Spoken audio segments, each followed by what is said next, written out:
Here's something interesting you don't see every day. Yeah, I've seen houses jacked up before, but they actually moved this house forward towards the street by about 20 feet or so. Very interesting how they accomplished this, jacking it up and then blocking it underneath. I guess they're going to further develop housing in the back of it. This used to be what I called Spook House here. It was really a mess years ago, and they fixed it up. I find it interesting they left the artificial plant up there on the porch and all the lights and everything. Amazing job. There's not many companies that are qualified to do house lifting, but very interesting.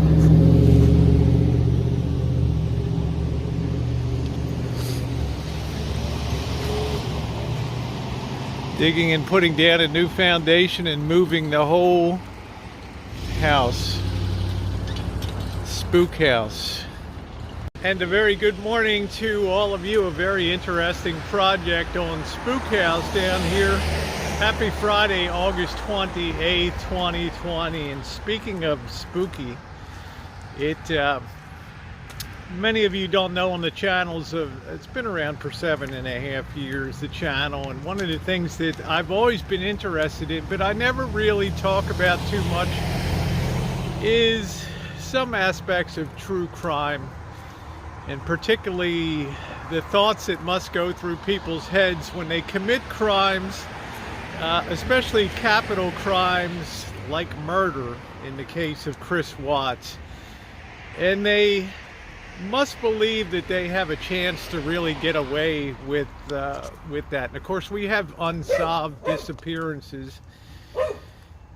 That's a fact of crime. But I'm very taken by the 2 years on the Chris Watts case. I never really commented on that case, and of course that's the case where Chris Watts, who was an oil field technician for Anadarko Petroleum, had a love affair with Nicole Kessinger, and I guess he was so hooked on that gal that he was willing, in a moment of what I can only term stupidity, to strangle his wife and smother his 2 children, dispose of his wife Shanann's body in a field next to one of the tanks that Anadarko owned for collecting oil from various stripper wells around the area near Denver. And then, of course, tragically and horribly disposing of his 2 daughters' bodies in the tank. Which, if you have kids like I do, and 2 girls that were little at one time, the thought of something like that is absolutely horrifying to you. But the really big mistake in my mind that Chris Watts made, you have to understand, when a person like Chris Watts, consumed by passion and consumed by a mistaken thought that he can create a whole new life for himself and just close the door without repercussions after a horrific happening like he wrought on that family, is a really mistaken belief. Because when the investigation begins, anyone is trained in the art of investigation, in my opinion, and I'm not an investigator, I'm just somebody that has normal logical thought processes, is that the first thing the investigators are going to look at is trying to establish prime suspects, and to do so they're going to think about motivations. Who would have had a motivation to do this crime?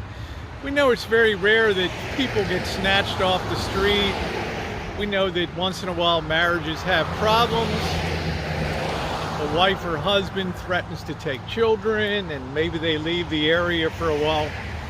But crossing that line between, kidnapping, for lack of a better way of putting it, and taking your children away is far different than murdering your entire family. And I think in a moment of stupidity, Chris Watts failed to realize that one of the first people that would be looked at in the case is his relationship with Shanann. But the really big mistake that he made is when the investigators come in fresh, they're going to be looking for motivations and locations. Where were you when this happened? And they're going to think to themselves, this guy Chris Watts, could he have had a motivation for killing his or spiriting away, or maybe holding hostage, or hidden and kidnapped and put into another location? They're going to turn to him first. And they know, they look at Chris Watts, they look at his age, they look at the fact that he keeps himself in good shape, and they're going to ask themselves, could this be a result of, could this whole thing be hinging on the fact that he has a relationship, maybe has a mistress, been cheating on his wife or something like that? The first thing that's going to cross their mind is he's the one that may have a clear motivation if they've disappeared for getting them out of the way. But the real mistake he made very early, within the first hour of the questioning by the FBI and the Colorado Bureau of Investigations, when they asked him point blank, no dancing around, they said, did you have an affair? And at that moment, he chose to lie and claim, no, immediately blurted out, no, I didn't have I wasn't having an affair.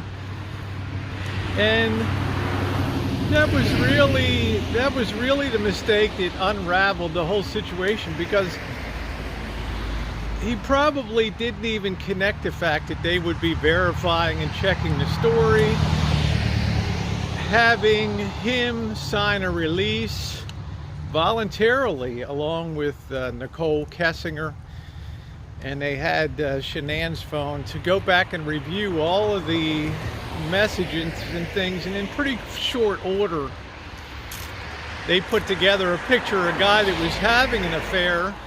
And from that point on, two things happened. Number one, he was established to be a liar, which made everything he says suspect from that point forward.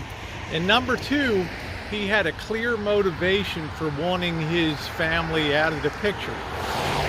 Consequently to that, he must not have reasoned through the fact that he might even have a chance of getting away with this whole scheme. But investigations don't work that way, we know. Until those bodies are recovered, that investigation is still live and ongoing.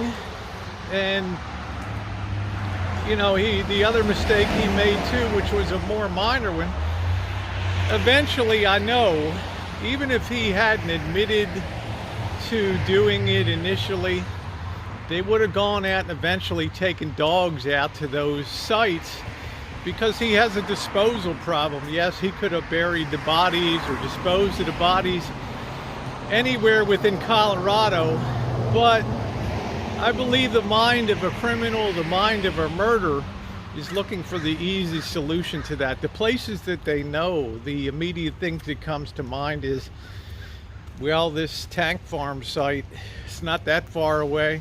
I know it well. Probably nobody would ever think to go out there and search. It's another big mistake. But in all, reflecting on it, I really have to say, the real mistake that was costly, and the thing that cracked the case and got everybody working on the case on the same page, was his denial that he was having an affair. It's very tragic what happened to that family, and I'm very sad about it, but just bear in mind, whenever there's an investigation or any kind of crime committed, they're always going to look first that motivations, and one of the first things they're going to look at is the love connection. Well, I'm going to close it out here for Friday and wish you all a happy day. Thumbs up are appreciated. I know many of you have followed the case, some of you haven't. Like I say, I haven't reflected on it till 2 years on, because I wanted to digest and think about, was it really a difficult case to crack? And I guess the answer is no, because the motivation is there. So any thoughts you have on the case down there, put them in the comments section down below.